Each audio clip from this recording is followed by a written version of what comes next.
Ayan, tingnan natin ito ha. Pastor is a reservoir. Reservoir ng maraming alam sa buhay. Pastor is a very keen observer sa buhay ng tao. Very bright. He will be an asset to the country. Dahil nag-announce na siya, I am announcing my whole support. I will campaign for him all throughout the country. Ito, maganda ito. Maganda po ito.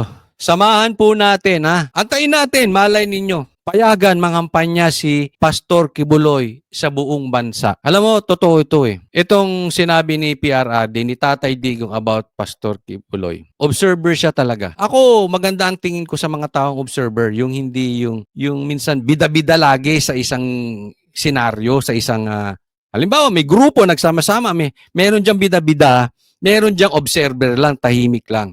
Alam mo, minsan yung mga observer, yan ang maraming na-accomplish eh.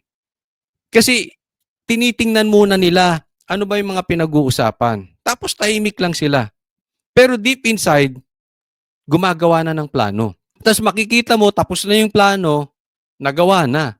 Hindi katulad ng mga bida-bida, pangako ng pangako, gaya nitong sila Marcos, ni Romualdez, hindi naman natutupad.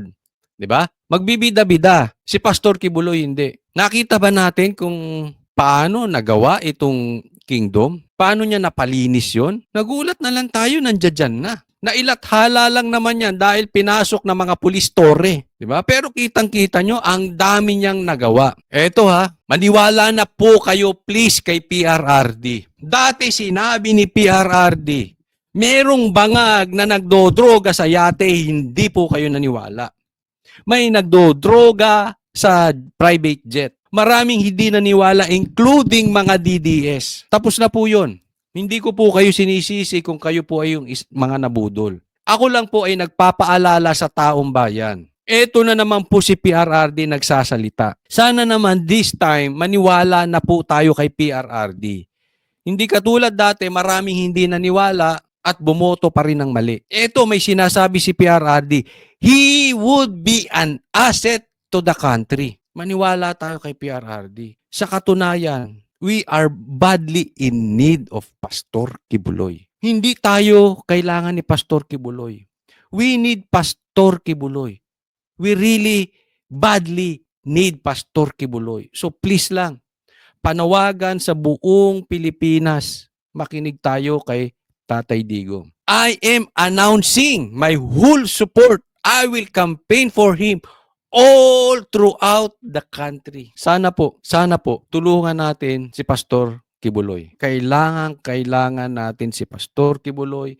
Nakita nyo naman ang kanyang mga ebidensya. Nakita naman ninyo ang kanyang mga resulta. Nakita naman natin ang mga pagsinabi ni PRRD nagkakatotoo. Samahan natin. Kung mag-ikot man si PRRD kasama si Pastor Kibuloy mangampanya, samahan natin. Kung hindi man payagan si Pastor Kibuloy mag-ikot, maybe through Zoom, makapagkampanya si Pastor Kibuloy kasama si PRRD around the Philippines. Kung hindi man, samahan natin si PRRD na ikampanya si Pastor Kibuloy sa buong Pilipinas. Bihirang-bihira may dumarating na magaling leader na walang bahid korupsyon sa Pilipinas. Seryoso sa pakikipaglaban sa mga komunista, sa mga durugista. Let's take the chance. Let's take our opportunity. Huwag na nating palagpasin yung magandang pagkakataon na ito. At sana kung kayo man ay susuporta kay Pastor Kibuloy,